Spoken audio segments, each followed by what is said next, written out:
Yeah, we're live. 7:11, a little bit late, a couple minutes. Heading back from doing a few things. Oh, man. Did a really long run today. So I'll be calling a little bit, but that's all good. So today I posted a video on the camshafts where we ran the same camshafts on a 5.3 liter NA motor, basically a stockish kind of junkyard motor. Now, let's see, what are we doing over here? We got something going on. There we go. On a junkyard 5.3, and then but also on a supercharged B15 LSX, the GM Performance crate motor with a big 4-liter Whipple supercharger. So we ran on the 5.3. On the 5.3, I actually ran 4 cams. I ran the LM7 cam just so we could compare it to everything, and then we ran the LSA, the LS9, and the Crane 224 cam that I've done so much testing on, and then I ran the LSA, the LS9, and that Crane 224 cam on the big 4-liter supercharged LSX motor. And the interesting thing is that, and this is something that's why I like this test. I actually like the results of this video more than most of them that I've done. I think it illustrates what cams do and why I say that every cam is a turbo cam, and obviously every cam is a blower cam, and any cam's an NA cam, and every cam is a cam, because basically they did the same thing. I mean, if you take a look at the results on, excuse me, on the NA53, and then take a look at what happened on the radically different low compression, bigger displacement, rec port headed, supercharged, LSX motor, the results were the same. An LS9 makes more power than an LSA. At the top, it makes less down low. Did the same thing on both motors. The 224 cam makes more power essentially everywhere than the LS9 cam. Did the same thing on both motors. It also goes to show you that like the 224 cam, which is, people would consider an NA cam, and even more specific, a cathedral port cam, but it worked very well on the supercharged motor because that's what cams do. When you have a combination that works well and one camshaft makes more power than the other cam, and it does that on an NA motor, it will also do that under boost. And it will do that with a roots blower. It will do that with a centrifugal blower. It will do that with a turbo. It'll also do that with nitrous, because what I want people to do is be thinking about this differently now. When you have a combination, stop thinking about, I have to put the camshaft in that's going to work with the thing that I'm doing, like with a roots blower or twin screw blower or whatever. Do the camshaft so that it works NA. And then all the other things just add to that. If you want to run a 200 shot of nitrous, it's going to add 200 to whatever you're starting with. If you're going to add a Whipple blower like we did, it's just going to add to whatever the NA thing is. The thing about the Whipple blower and most of those kinds of blowers, excuse me, are that on that particular application, it also adds a short runner manifold to the combination. So you're not just changing it to boost, you're changing the runner length of the manifold, and then that's going to affect things a little bit too. On a centrifugal blower, normally you're staying with the intake manifold that you had when it was naturally aspirated. So the change is different, but also on a centrifugal, you have a rising boost curve. So again, it's going to change things a little bit. Turbo, just adds boost to whenever it can come up on boost. And then hopefully if you have good control, it just maintains a flat boost curve all the way across. Nitrous, whenever you hit it, whatever the jetting is, if you've done your homework and you want to add a 200 shot, it just adds 200, sometimes a little bit more. We do that often on the nitrous deals, but you don't need a specific cam for that nitrous to add 200 horsepower. It's going to do that because you're adding 200 horsepower worth of, essentially extra oxygen molecules. And the camshaft's not going to take advantage of those extra oxygen molecules any better than another cam until, and we've gone over this many times, until you get to the extreme levels of things where the motor can no longer process it, and then maybe you have a camshaft that favors exhaust, and maybe you can help get that out, or there are some things that you can do maybe to help that out a little bit. But basically, a good way to run more nitrous on a motor is to make the motor that you're running it on more powerful. You can run more nitrous on a 500 horsepower motor than you can, let's say, on a 200 horsepower motor. So starting out with a more powerful NA motor is always a good combination. So that's what we did on this test. So on the 5.3, you know, we went up in successive changes, starting with the mildest stock cam, and then the LSA cam was better than the LM7 cam. No big surprise there. The LS9 cam, even better yet. And then the 224 cam, even better yet. So if we were to add a turbo or centrifugal blower, roots blower, or nitrous onto the 5.3, what would happen? Well, you would just start from what's there, and then you would just add to that. So wherever they're starting with on any of those cams, that's just your starting point. One of those cams isn't going to work better than the others. Well, the 224 cam is going to work best because it makes more power everywhere than the others. So it would be the best choice, but not at 2000 RPM, because it actually made less power than the LM7 down in that low RPM range. So whatever you want, you do that with the cam and then add the other stuff. Everything is good. The important thing to realize in this test also is that even though we gave you data on a 5.3 and a supercharged 6.2, that it carries over to every motor. In this case, we did LS stuff, but it works with other motors too. But it carries over. So if we ran this test on a 5.3 and we ran those three cams, the LSA, the LS9, and the 224 cam, what would happen if we ran it on a 6.0? Same thing. 6.2 and NA 6.2, same thing. Turbocharged 6.2, same thing. All of that stuff would carry over. It would do exactly the same thing. On a 4.8, same thing. The only thing that would happen is as we go up and down dramatically in displacement, 4.8 or 6.0 or 408 or 468 or 495, if you go up dramatically, you're going to change the crossover point where some cams are happy and some cams are not. Like I never recommend an LS9 cam on a 4.8 liter.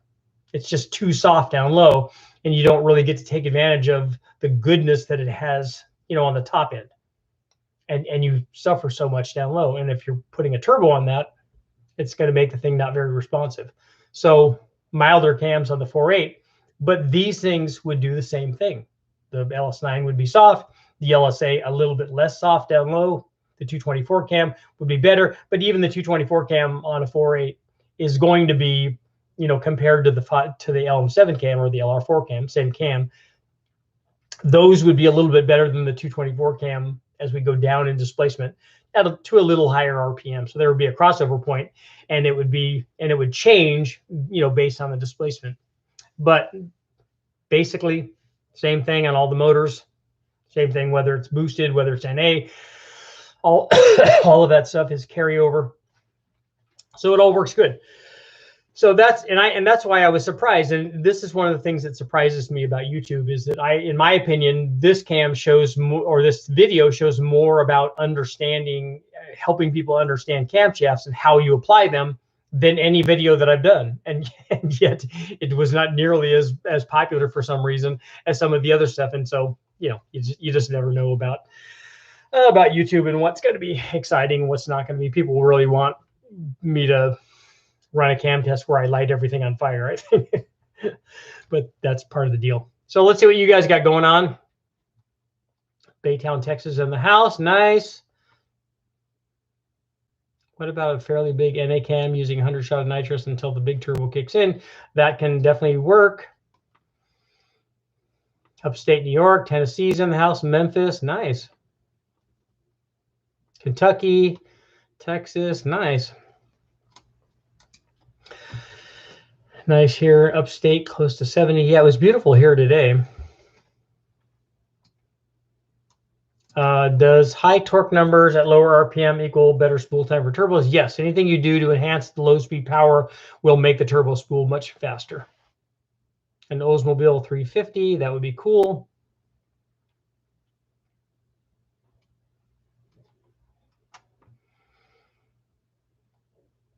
Yeah, people want engine explosions.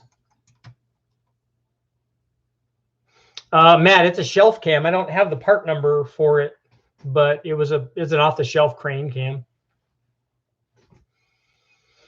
Yeah, watching the Dodgers game. We went out to dinner and we were watching I think the Dodgers are playing the Giants probably. Thanks for taking the time to read my response to will an M90 work on a 4.8 video the other day. Okay. I don't remember it, but I'm glad that I was able to respond to you.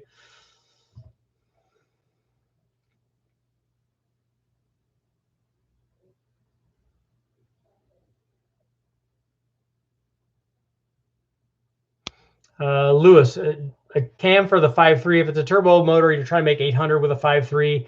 Really, almost anything, any kind of stage 1 NA or turbo or blower cam or whatever, any stage 1 or stage 2 kind of thing, even a truck cam, all of those would allow you to get to 800 fairly easily.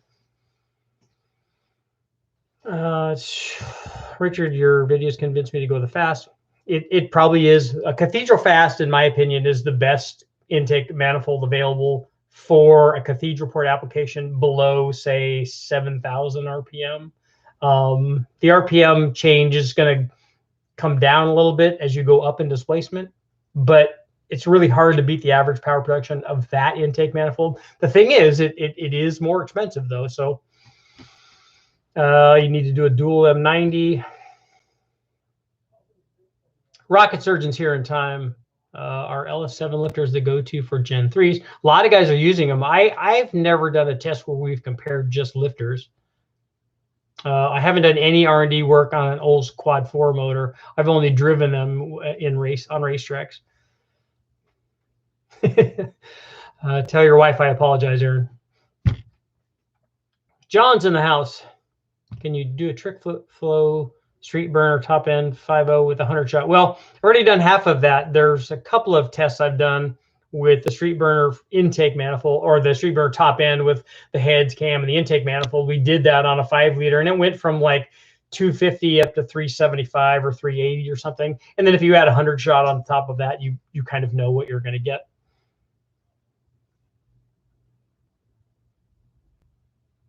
I heard an idle with the new truck Norris cam. I was surprised to hear more valve overlap than I thought. I don't know how you can hear valve overlap unless the idle quality was not good. The idle quality, you would also be a function of the tune, but it probably has more than you think. It has certainly more than the torque cam does. Best cam and header setup on an LQ9 with a Pro Charger. It depends on what you're trying to do. Tell me how much power you're making, you want to make, what Pro Charger you have.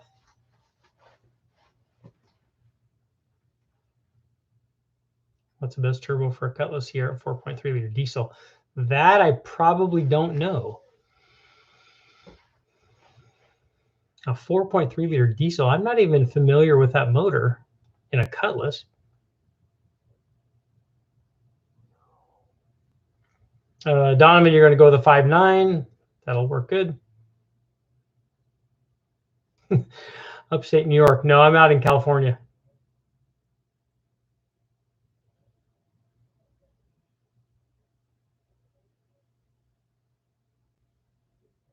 I've seen how cams ran up higher in the RPMs on shorter stroke engines on small block Chevys.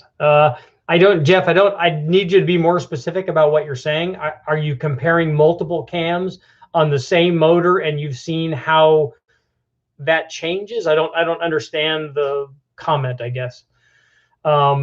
Displacement will help determine, like if you go from a 4.8 to or from a 5.3 to a 4.8, you're going to change where the thing wants to make power with the same camshaft.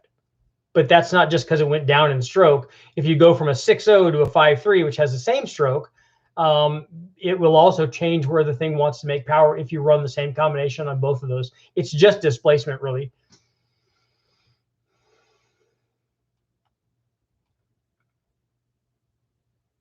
How do you feel about optimal timing without a dyno? You can do that with,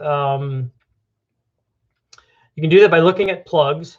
You can also do that by looking at acceleration time. And you can also do that by listening for detonation. But we have a fairly good idea because we don't use knock sensors, but we use power to find that out.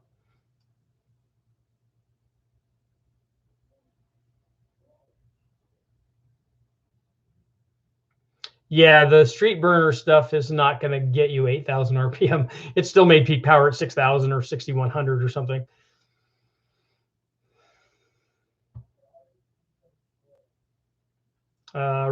Richard, have you tried a Holley high ram with 2 injectors per cylinder? So I haven't seen a high ram that comes like that. Did you add another set of injectors on it? And if you do, make them higher up, make them at the entry of or near the entry of the port, because that will give you more charge cooling, and that should work out fairly well. But if you need multiple injectors, I'm assuming that you're wanting a lot of power.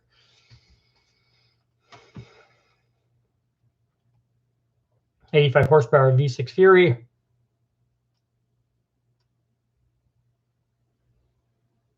Stroke versus duration and LSA. I don't know what that test you're asking about. Like, so I have to run motors with multiple strokes, with multiple changes in LSA and multiple changes in duration. I don't know. That seems like a lot of testing. The 1.9 liter Saturn motors I actually raced in World Challenge when the Inner City Youth Saturn team was racing there, and they did very well with those motors. I think that that's what they were running. Yeah, most of the Oldsmobile diesel stuff I'm used to are V8s. And with a diesel, you should be less concerned about the turbo. I mean, you could put a bigger turbo on it, but you need more fuel because that's what's going to determine the power. I wish this thing would like get happy about its coloration here.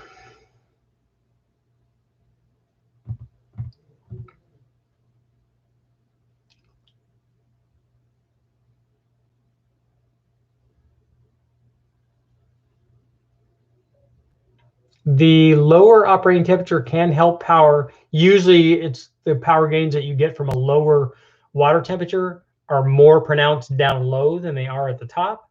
E85 might help it run cooler. And if it's real high compression, you might get power gains from the E85.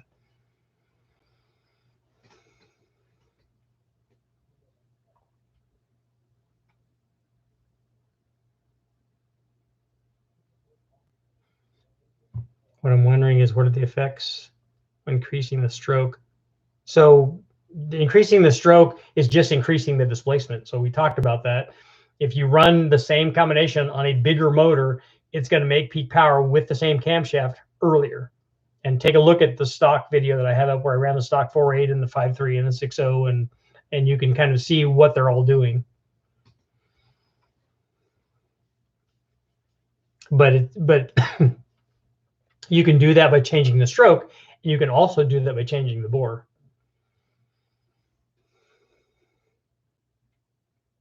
Yeah, I'm not even familiar with that motor in the Sierra. I mean, I'm familiar with that car, but not that that came with a V6 diesel.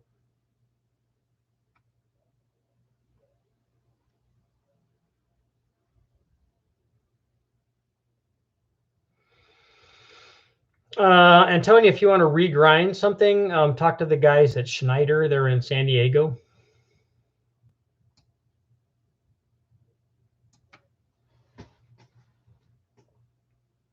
Oh, the high ram and the low ram can be ordered with 16 injector ports. Okay, cool. Any head-to-head tests on turbo brands? The brand is not nearly as important as the exact turbos that you would be testing.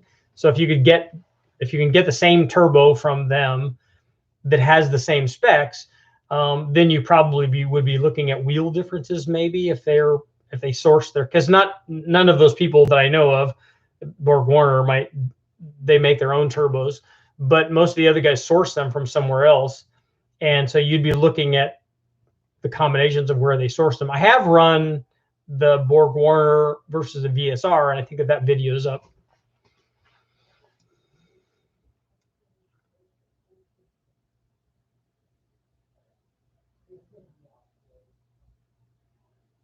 Julius, what's up? Yeah, Schneider, they're the people that are grinding the 4200 cams.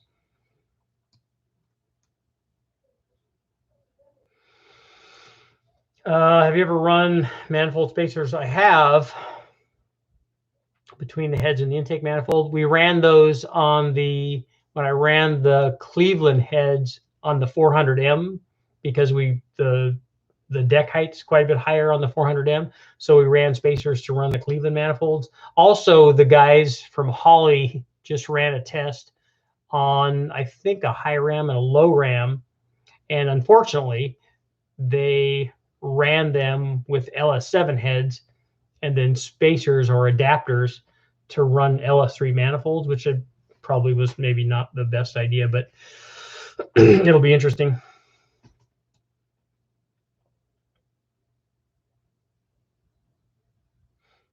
Frank, on a filled block,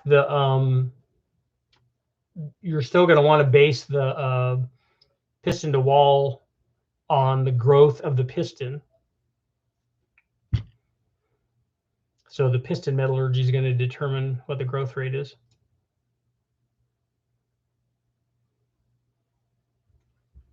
Zach, yeah, we won't be doing any Olds Cummings turbo diesel things in the dyno. Alabama's in the house. A Ford flathead. Yeah, the guys from the guys are doing the Speed Demon actually started out as the Flatfire, and they didn't do a turbo one. They did a Vortex supercharged flathead, and it made good power.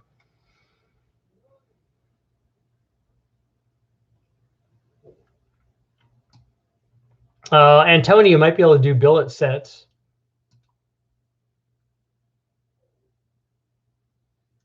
Yeah, the live chats are back. I was just gone last night. Richard, do you get boost blow-by when using a big Lopi cam or a high LSA on a turbo? No, that's not going to determine blow-by. Blow-by is going to be a function of ring seal.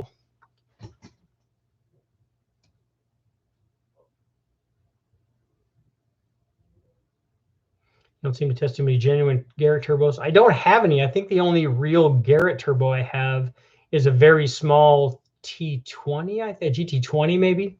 And yeah, it's definitely a cost thing.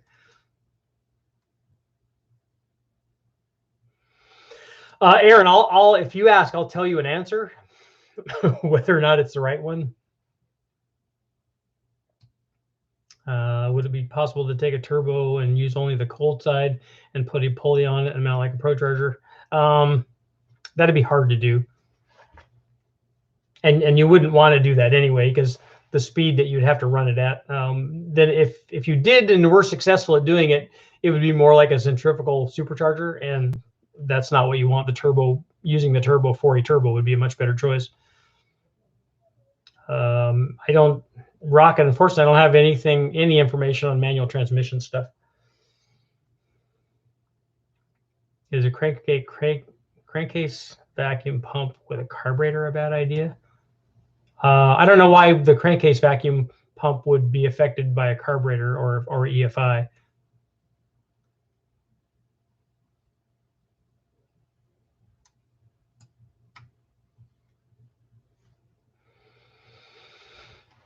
Nick, thank you very much. And I'm always here, happy to answer if I can. Ozman, what's up?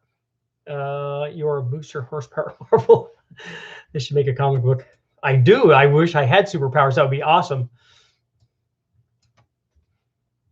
Maybe it would be to grow my hair back. I haven't done any 2JZs yet. The reason is because there's a lot of information out there, and there's a lot of really, really high horsepower stuff. So, and 2JZs, real ones, are fairly expensive. You know, I would get a wrecking yard one would be nice, not from a Supra, but from a, you know, one of the lesser NA versions. I'll send you my GTX 3582R Gen 2. If I find I don't need it. I have two of the offshore versions of those from the guys at Max Speeding that we're going to run some more tests on. How critical do you get in resizing the rings when you know it's going to die? Like the Big Bang stuff, mine was go, no go. So some of them were 30, some of them were probably 35. Again, I didn't, you know, I didn't care if I went a little bit over, because, you know, it's the boost will help seal it. So I'm trying to figure out how I do this. Where is the...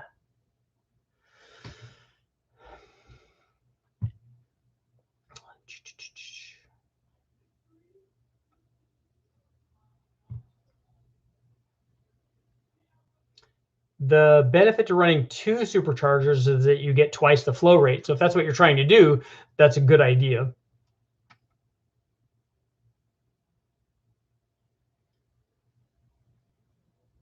How much does cam lift affect performance? Well, it's hard to break down the individual parts like that, but cam lift does have an effect on performance. It does. And in some extreme situations, it has a lot of effect. On some of the lower performance cams, you could go from 500 to 550 lift and have very minor changes in power. So it depends. Hey, Star Wars underwear and a cape and a towel. That is a superhero.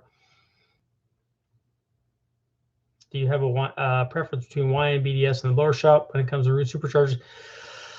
If you're doing a blower, it depends on what you're doing. If you're just putting a blower on there because you want the blower and you want extra power, and you're not trying to win a race, any of those will work. If you want to do a race blower, then then look for one of the race blower builders and do that accordingly.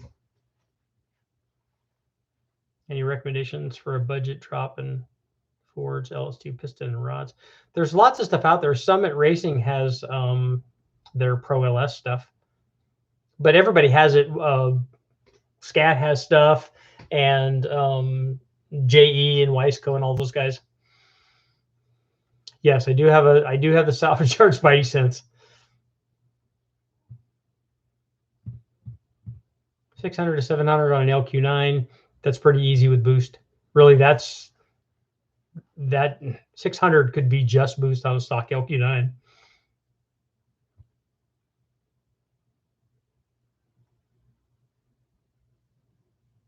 Mazda L series stuff, the Duratec, those are cool.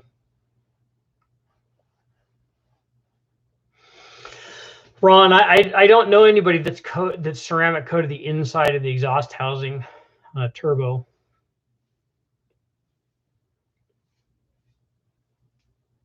I'm sure somebody has.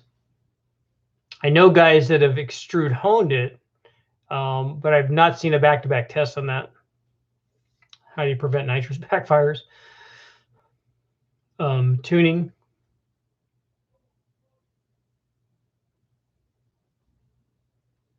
The Vortec 8.1 was used in a lot of motorhomes. I think probably big full-size trucks. And I've never looked at pricing on them. If you can find one in the wrecking yard, they're pretty inexpensive.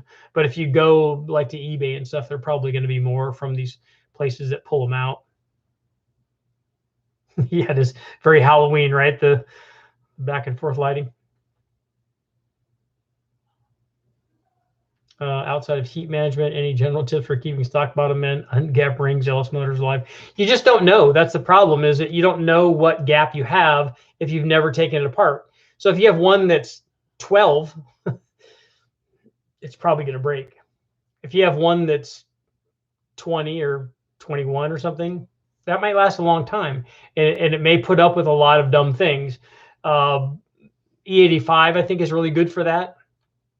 Not being in boost for a really, really long time, so you don't put the temperature in the rings. Having lower water temperature, all those things are going to help.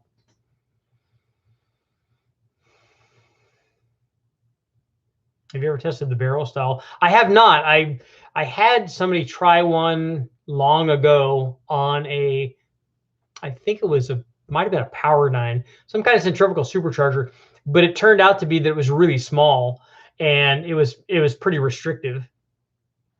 I will not be going to SEMA this year.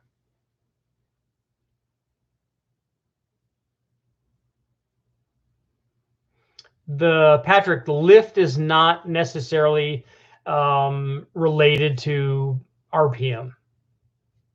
A lot of people think that that's the case on cylinder head flow too. They say, oh, this thing flows all the way up to 600 lift. That's going to work good on the top end. That's not how it works.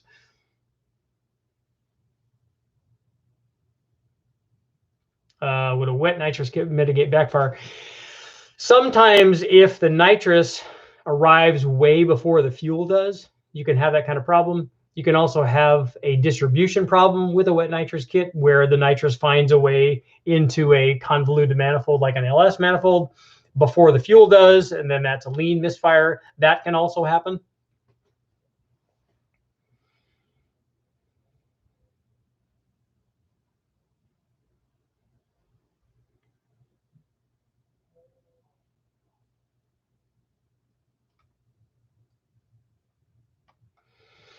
Yeah, Daryl, the turbo just adds to what's there. I mean, there are specifics that people use for setting up really, really high horsepower turbo stuff, but it's amazing I've seen some guys that have made some, really big power, 2,500, 3,000 horsepower kind of stuff. And it's amazing how mild the camshafts are and stuff in some of these. Because when you have a big, these are all normally big blocks. So if you have a big block that makes 1,000 horsepower NA, which is certainly possible, or even 800 or 900, you're not talking about very much boost to get it up into some really big things. So if you have big turbos and a big motor and it starts off making big NA power, guess what happens? It's just a multiplier effect. So if you're multiplying your 500 horsepower turbo and it becomes a 1,500 horsepower turbo, well, if you're multiplying your 1,000 horsepower NA motor, it gets to be really big numbers.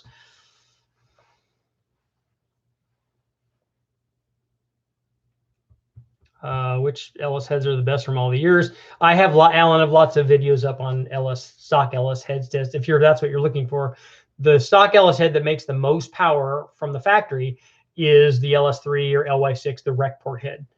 That flows the most by a lot. It makes the most peak power, but it doesn't make as much low speed power as, say, a 799 or a 243 head. So pick the head that does the thing that you want, and you can't run the rec port head on a 5.3 or a 5.7 or a 4.8. You can only do it on a 6.0 because that has enough bore size. Would I aim for a certain balance between nitrous and fuel? Yeah, but the problem is you're not trying to change the amount of fuel. You're trying to change when it's supplied, how quickly it's supplied. Like a lot of times when we're doing, let's say a dry kit, and then we're adding the fuel through the injector. Sometimes we'll put the fuel in before we activate the nitrous.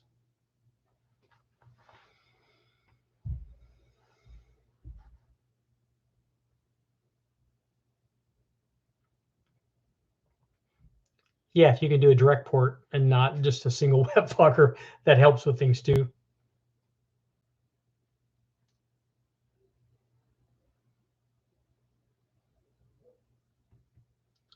You can do water injection with boost. That works to cool the charge air. The problem is overbuilt, as we went over lots of times, is that the distribution in a long runner manifold is not great. So sometimes you're getting charge cooling more in some cylinders than others.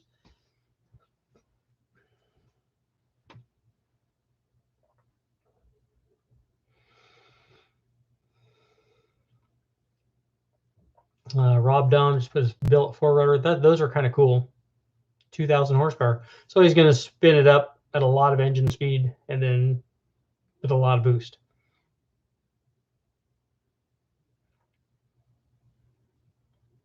What do you think is the most reliable Gen 3 motor? They all are.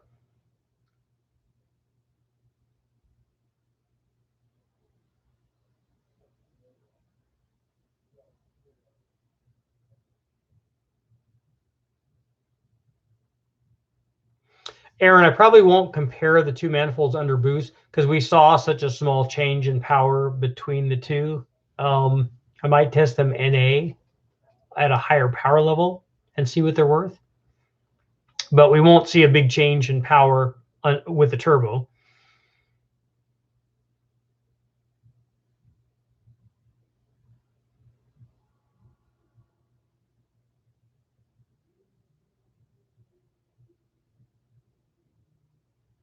Ooh, a 6-rotor, that would be even cooler.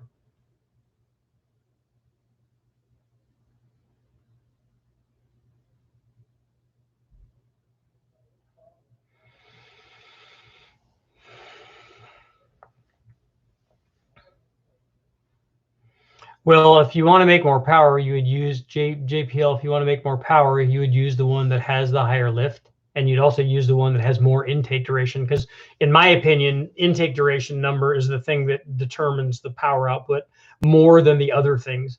I'm curious as to why they have less exhaust lift. So that's the same exhaust lobe, and then they've changed the intake lobe on the second camshaft. I think that they should have more exhaust lift on there, but I would pick the second cam if you. The second cam should make more power.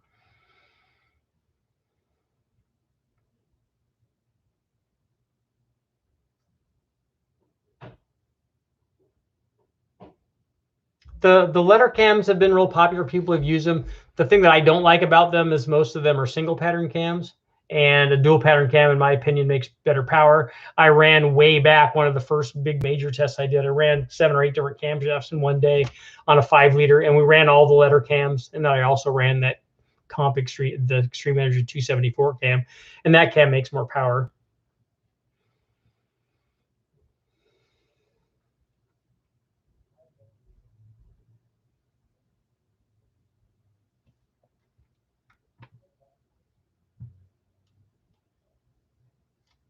Yeah, 6 rotor is like a big. That's like a big block rotary.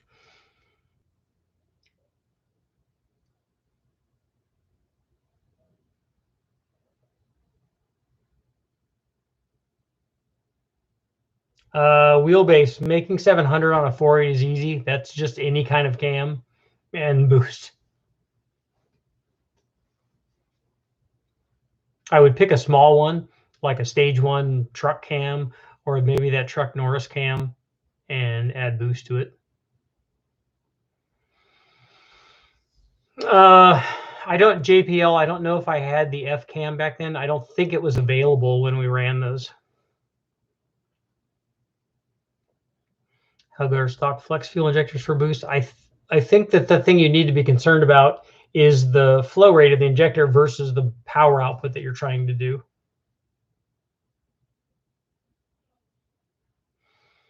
Planet, all the Gen 3 motors are plenty strong. We've run the 4.8, we've run the 5.3, we've run the 6.0. They all make good power. They're all reliable. You can do whatever you want with any of them. So if you're picking one and you're going to go get one from a wrecking yard and you can find one, you should get a Gen 4 motor because it's going to have a stronger bottom end. But all of the Gen 3 motors will also work. Just pick the motor that you want. The bigger the motor, the more power it's going to make.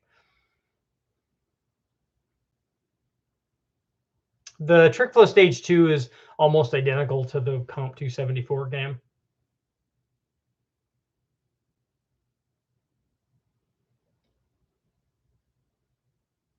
Brian, there are a bunch of different trunnion upgrades that with different kinds of bearings in them. And the big difference is going to be your stock trunnion is probably going to have a couple 100,000 miles on it. And how many cycles would that be? Would that be millions of cycles?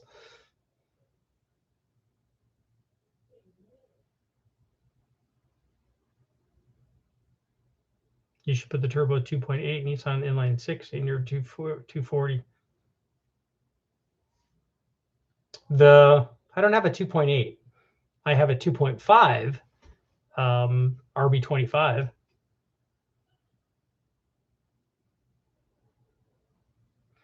What's the specs on an NA cam? Is that for me? I don't know what cam you're talking about. NA cams could be whatever duration you want.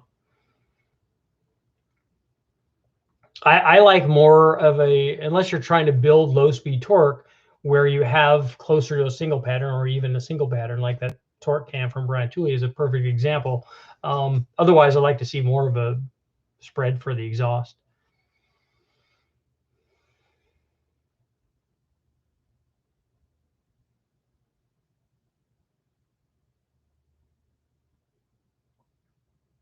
Nice, Julius. They're getting around the registration. That's perfect.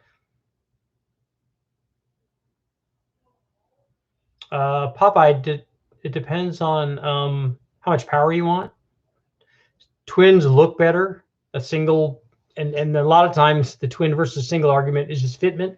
So whatever you can fit in there is going to work. You can get single turbos or twins to make whatever kind of power you want. So, you know, the decision process is usually something else. Have you ever tested primary header size versus boost threshold? I have not. I would be surprised if we saw anything going from like an 1 5/8, 1 3/4, 1 7/8 headers, tubular style header, and its effect on boost. I would kind of be surprised if we saw anything. Usually the boost threshold is going to be a function of the turbo, the hot side of the turbo. Guys have shaft rockers now for the LS stuff. The Mother Thumper cams actually can make power because they have lots of exhaustion and lots of overlap generally. I haven't run a lot of tests on them though. Brian, the ZXs came with 2.8s, and so did the early 280Z. But mine's an early 240, and the engine that I have sitting there, they're waiting to test, is an RB25, you know, twin cam deal.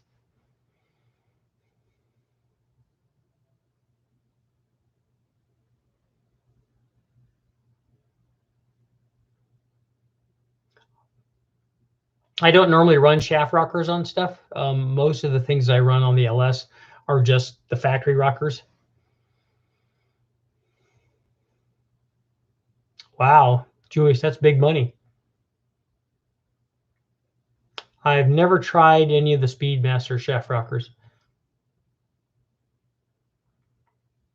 I don't think I've ever built a crank scraper on any of the LS stuff. I want to. I actually want to do that on another application, but the LS already has a windage tray in it, so I've never put together a crank scraper for it.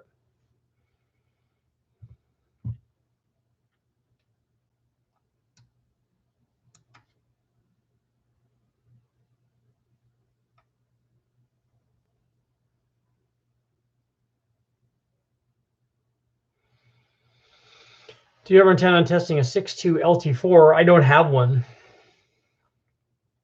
I think Brian Tooley has one though. I know his Geiken. Yeah, those are unicorns. It's a lot cheaper it's probably cheaper for me to buy an RB26 engine than it is to buy that O's Geiken head. And it doesn't really add very much power. We do a sealed dry sump power test. You'd have to close a whole PCV, possibly a 10 horsepower gain. Going from a wet sump to a dry sump is more than likely going to be way more power than that. I know that they've done some stuff at West Tech with that. Even just a vacuum pump can be more than 10 horsepower. It depends a lot on the ring package that you're using.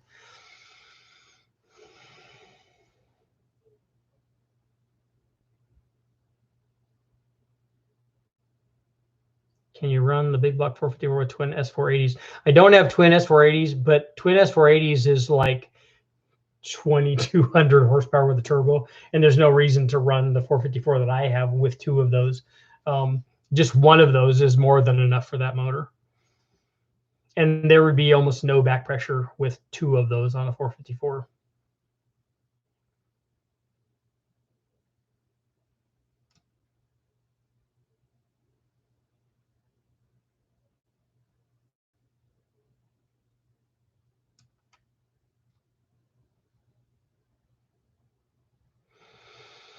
Yeah, one of the I've seen up on YouTube, I've seen people run these inexpensive roots blowers, a M112 or M90 122 on J series Hondas. If you take a look, they have videos up where guys have done that. Personally, I think I would just do a turbo, but that's also cool.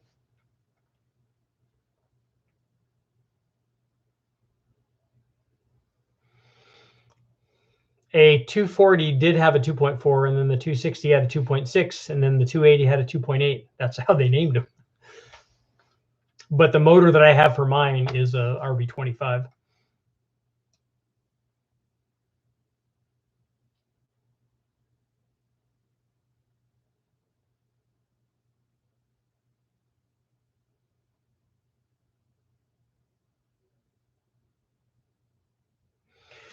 Jordan, I don't build LS engines for others.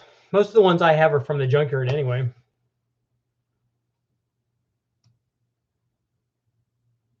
What is the best sounding engine?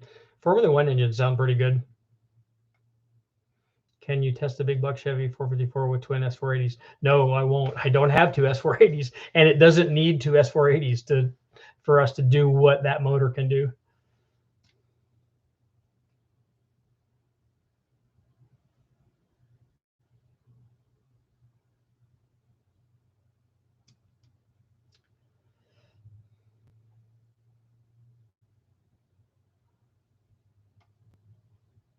Yeah, junkyard 2JZ would be cool.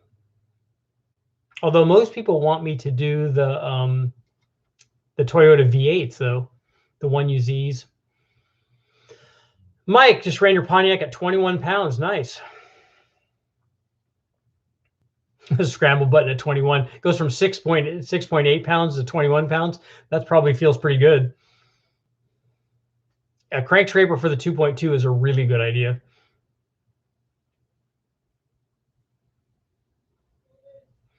I'd like to see pressure ratios on the twin S480s. There's going to be almost no back pressure. With twin S480s, you should have less back pressure than boost pressure.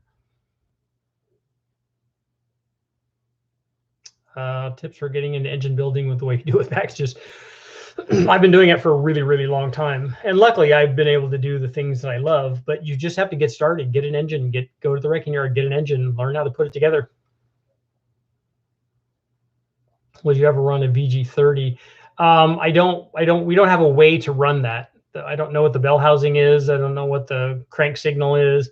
So it's just a lot of logistics to make a new motor that we've never run.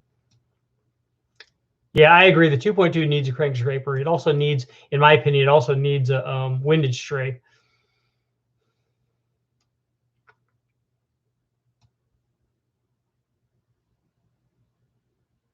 A mid-engine 2.2. Yeah, overbuilt. I've seen the strokers. I used to read all of the Z stuff because I had a 260Z way back, and we used to read, drool over all of the diesel stroker crank stuff that they would build. I don't have any boosted big block Ford videos up.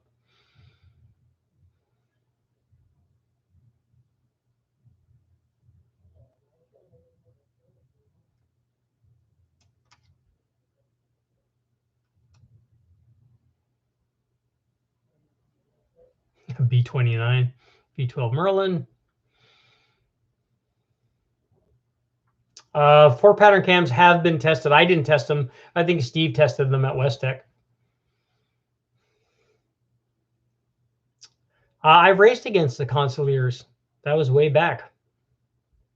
I'm pretty familiar with that car.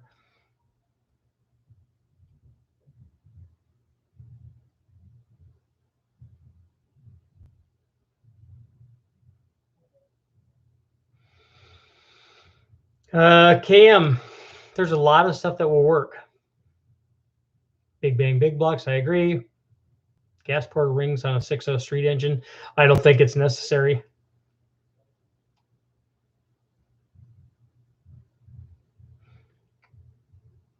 There's lots of good bearing. You can use Clevite and ACL. There's lots of good stuff out there. Head gaskets, if we're using boost, we run the factory LS9 gaskets, or Felpro has a lot of good stuff too that we use.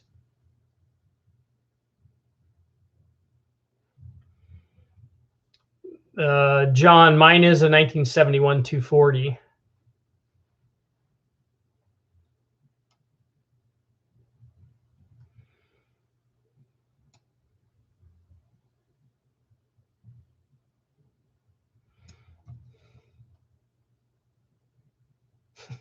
I like when people say unopened. A 1UZ V8 will make 1,000 horsepower on an unopened block. So that's going to do that at 35 or 40 pounds of boost.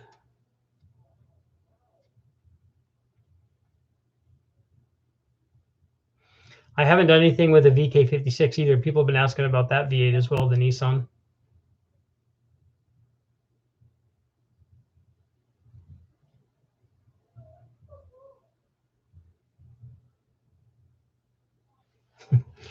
The turbo cam and low compression Kool-Aid. Well, that's a good mix. The nice thing, the thing I can say goes to 11 about the low compression stuff is it does give you a lot of like leeway when you miss on stuff. Because I used to drive my supercharged Mustang around. I mean, it was the only car I had, so I drove it every day. And I would put 87 octane in it because I would drive it around and I would not go into boost. And then every once in a while you'd go into boost and you could hear the thing rattle. And so having 8 or 8.5 to 1 helps when you do dumb stuff.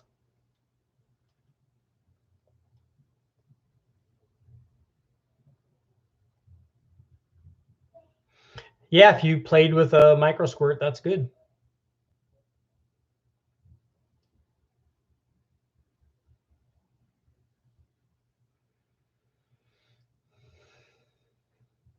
T3 swap console here, that would be a good combination. I don't know, is Electromotive not around anymore? Do you ever worry about making too much boost at lower RPM? 5,000 RPM is not too low. 500 RPM would be bad.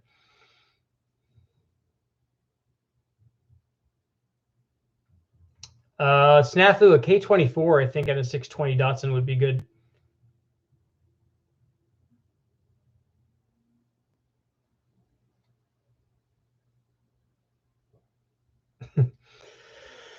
By chance, did you happen to call my powder coating shop in the middle of Tennessee a few months ago? No, that wouldn't have been me.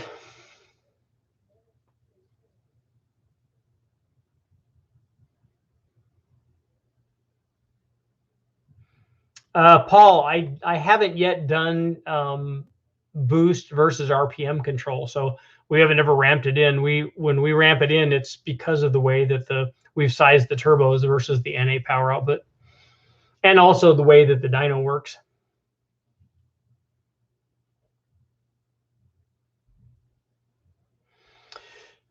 Where can I see more about your Datsun? I don't have any other photos or anything.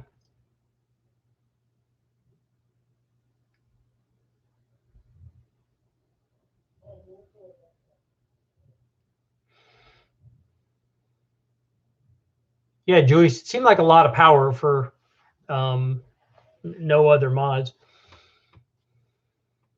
Ferrari Enzo V12, single turbo, 6-inch charger, 440 stock exhaust.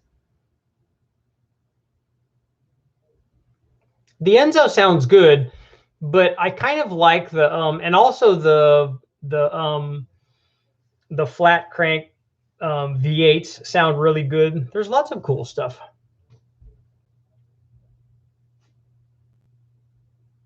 A 69 Charger 440 would probably not be that high on my list.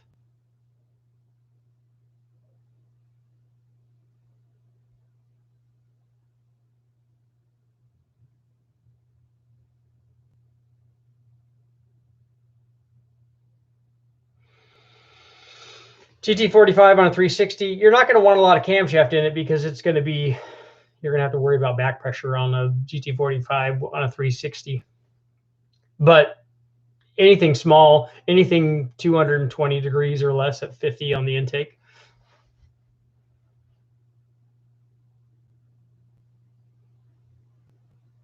Why is it so expensive to convert a small block Chevy to roller valve train? It's not. You just go to the wrecking yard and you buy an L31 hydraulic roller motor. It already has all that. The Conquest engines would be cool. I was a previous Conquest owner. Can you do more 5.7 LS1 videos? Yes, but all the stuff applies to the 5.7 as well. Ecotech. I haven't done any Ecotech testing.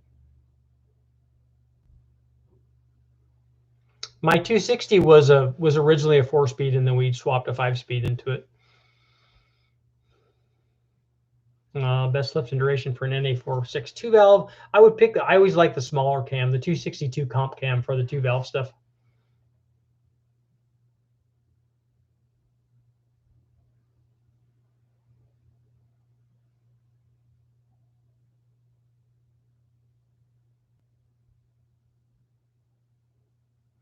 Juan, it's hard for me to guess on the power output if I don't know what the cam is or the intake.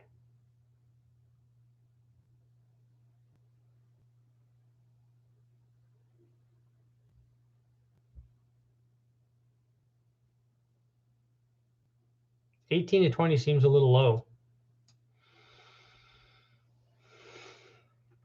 Antonio, I'm actually not a beer drinker, so you'll probably never see me with a beer.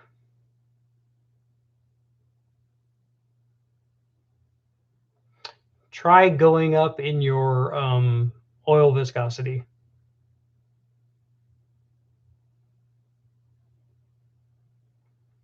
Junkyard 2.4 liter turbo PT Cruiser video. Somebody tell me what bell housing that uses. I don't think does it share the bell housing that we have for the 2.2? I think it does. I think it just doesn't share I think you can't bolt the starter on there or something. An F-cam versus a Comp 274. The guys at Summit talked to me about doing a series of tests on their new Alphabet cams that they've come up with. So we'll see. I have to look up. Westech has a bunch of old Alphabet cams up there. I don't know if they have an F cam up there or not.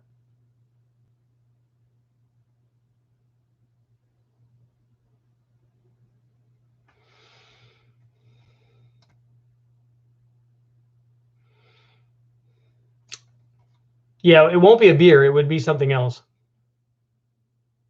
Be a raspberry lemon drop. Not wine either. I'm not a wine drinker. Rum, yes. Rum, whiskey, whatever.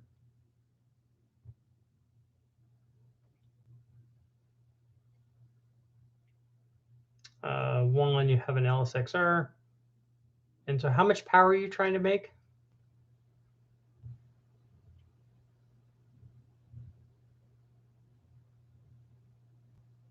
You're going to need a big cam in that if it's a 420 with AFR heads. The intake is the thing that's going to be kind of holding back that combination. The rec port fast manifold is not normally something I recommend because it's just not that much better, if any, than a factory LS3 intake manifold. There are better intake choices, certainly for a 420-inch motor, probably. Although again, if you look at the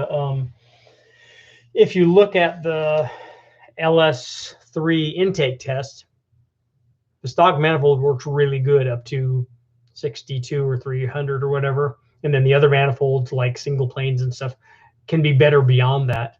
And that was run on a 416, at least on the carbureted stuff. Yeah, I highly recommend a raspberry lemon drop if you get it from a good place. It is the manliest of all the lemon drop family, so you don't have to worry about that. And it's actually a lot more like a martini than anything. I've never done any tuning with a Mega Squirt. I take that back. I've done tuning with an MS3 Pro on the 4200, and it worked very well. I was thinking about the older ones.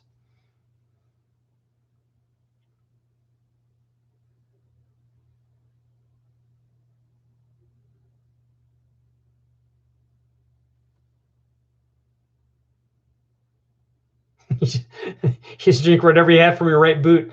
Check and make sure there's not a snake in your boot. Have you ever done a Datsun with a 200 SK 5-speed?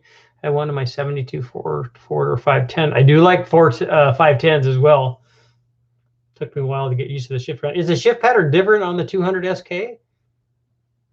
I think I had a 280 5-speed in mine.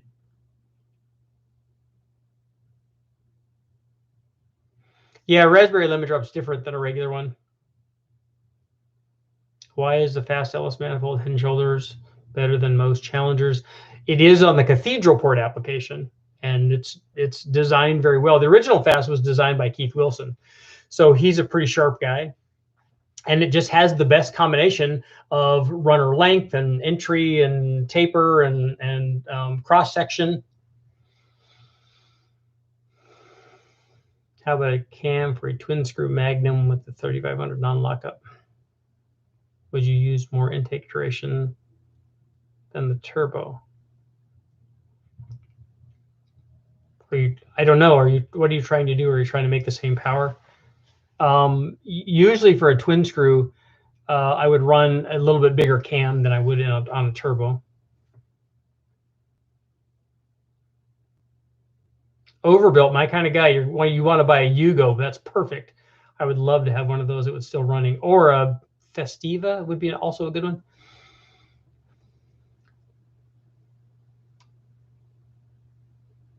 "103 miles an hour. That's pretty fast. That might be a world record for Yugo.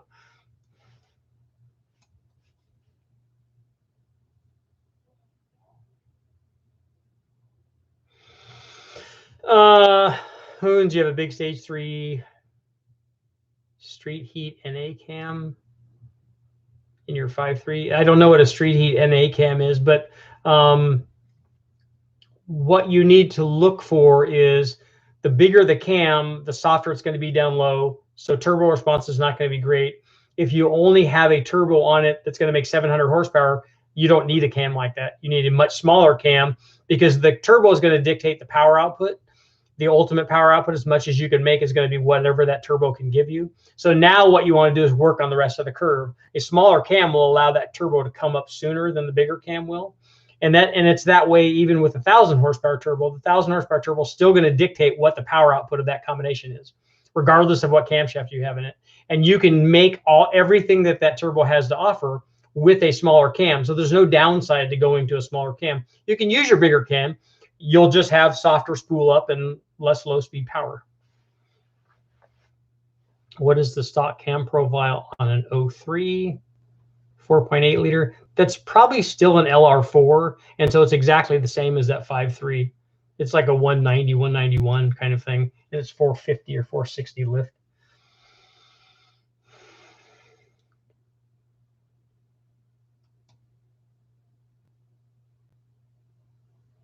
There's a Sprint turbo in the junkyard. Nice. What I need is a running Sprint.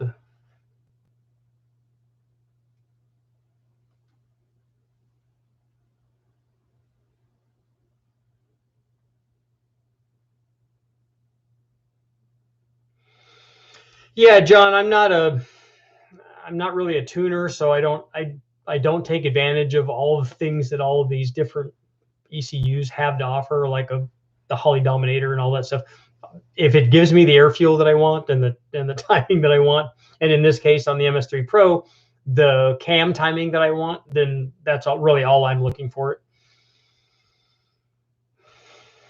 Camo Catfisher, you're looking to make 750, 800 horsepower, 360 Magnum. You're going to need a fairly decent NA motor, so cam, a good head like the EQ head or something like that, and then a good turbo like an S475 would be good for that.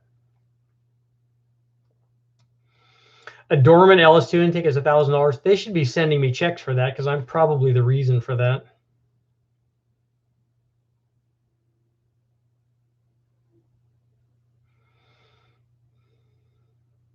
Well, again, Juan, I don't know what cam you have, but if you if you take a look at the and I don't think you're going to get to 1,200 on nitrous, because I think you're going to be less than 700 the way that you are, even if you put a big cam in it.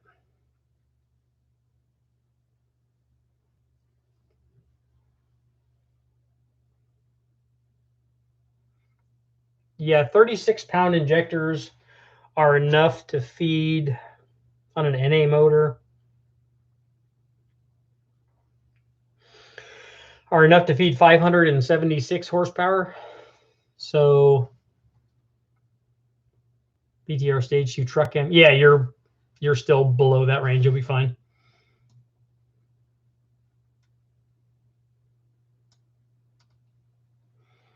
$110 in a Geo Metro. Was that had to be downhill, right?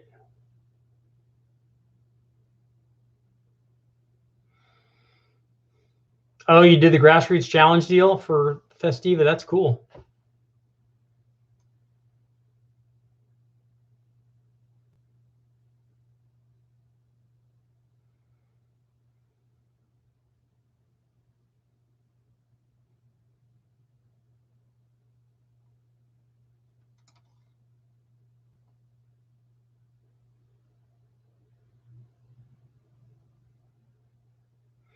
I've never run a Predator carb. Maybe the guys at West Tech have.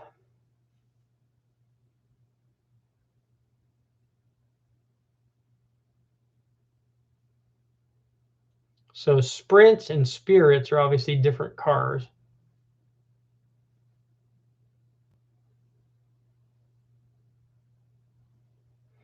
Chrysler 600 convertible. What year is that Chrysler? I need an 87 donor motor.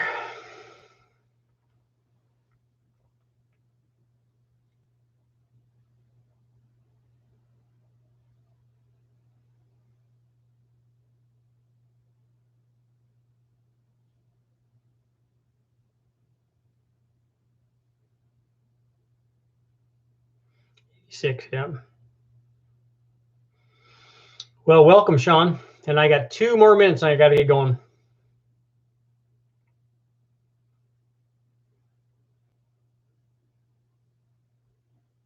The Chrysler 600 is what I got mine out of too. Mine was an 84, what I got the test motor out of. The you know, desirable draw through turbo. The reason I need it to be an 87 is I need an 87 block, because I'm going to have my 85 GLH smogged as an 87 GLHS. So I want to do everything that was on a factory 87 car. So it all, including the block, has to be an 87.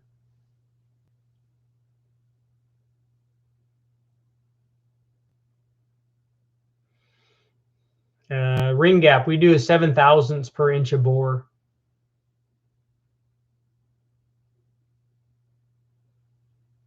I never did anything on the 6-liter Cadillac supercharger deal. I'm pretty sure that it was belt slippage.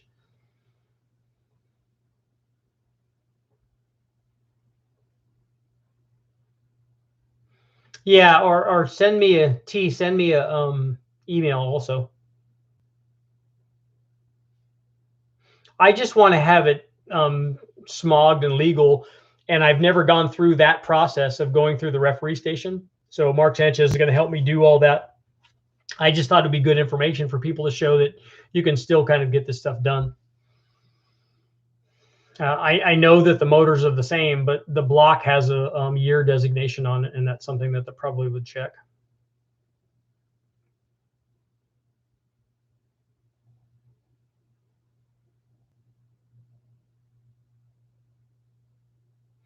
Yep, Chevy Sprint and Dodge Spirit, definitely different cars. Brian, there are no shirts yet, but there will be.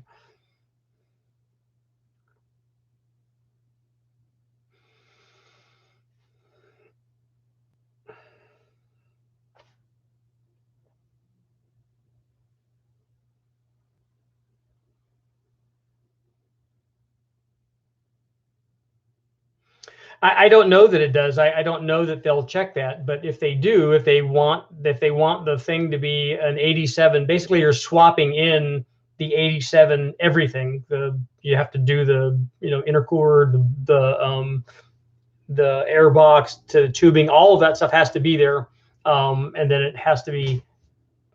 Then the rev station goes in and looks what they look at, and they might look at that. And if I'm going to put one together and I can get one, I'll just make sure that that's there, because I hate to put it all together and put it in with an 84 block or an 85 or 86 or whatever, and then have it not go through because it's the wrong block casting number.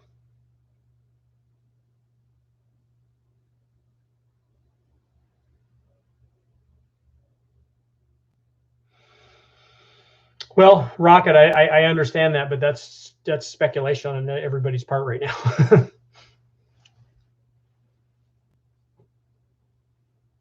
What are your thoughts on an early 90s GM 7-liter?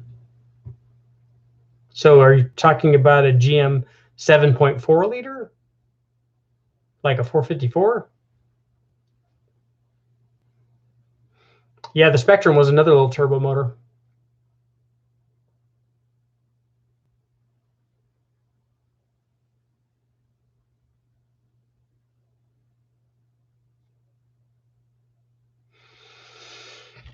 Oh, so Julius, they have to close live chat to access the like button? That's kind of dumb.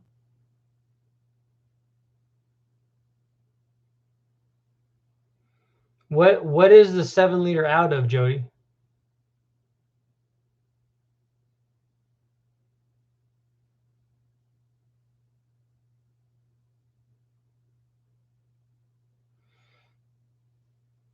Oh, a 420. It was a 427, but I didn't know that they had them that late though. Were they still making a 427 in the early 90s? Even the tall deck, they had those. They went that far. I didn't realize it. Irving, thank you very much. Okay, cool. Out of a dump truck, yeah, yeah. If it's a tall deck, then that would be, and it's the more desirable 427 rather than the 366. So that should work out good. Oh, tall deck propane, nice. Medium duty trucks. How late did they go with those? See, I'm learning all kinds of cool stuff.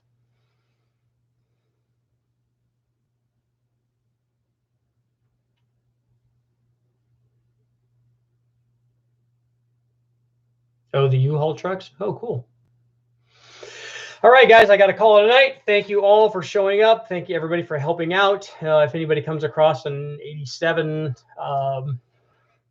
2.2 liter turbo motor, let me know. A running one would be awesome because that would make my life a lot easier. So if you find something, let me know. Send me an email, and I will have another video up.